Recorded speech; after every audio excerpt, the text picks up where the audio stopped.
A powerful earthquake has hit Afghanistan, killing at least 950 people. The quake, measuring magnitude 6.1, struck in the east of the country, about 40 kilometres from the city of Khost, near the border with Pakistan. More than 600 people have been injured, and there are fears the death toll will keep rising. Afghan authorities say they've launched a rescue effort, and they're appealing for international help. South Asia correspondent Avni Dias joins us now. Avni, what's the latest you're hearing on the extent of the damage and casualties?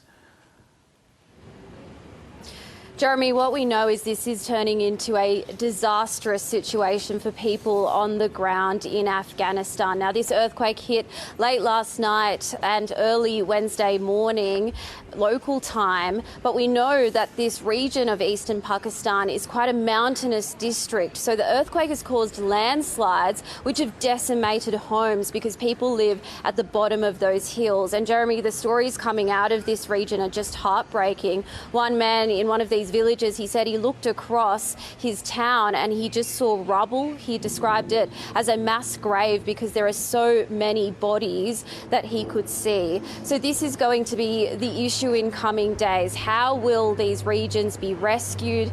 And we know that this death toll is just going to increase in coming days. But to just give you an extent of how big this earthquake has been, more than 119 million people in India, Pakistan and of course Afghanistan have felt tremors.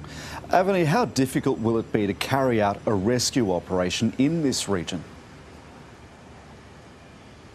Jeremy, that's going to be another problem because we know that the ruling Taliban is not equipped to deal with a disaster of this scale. So officials from the Taliban have come out in the last few hours. They're calling for more aid and international support.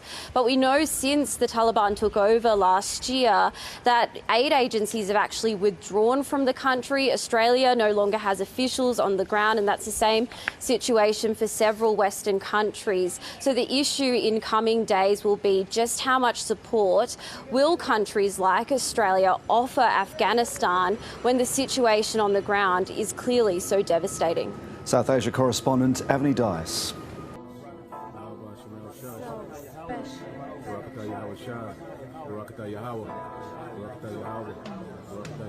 And whatsoever you shall ask in my name, that will I do, that the Father may be glorified in the Son.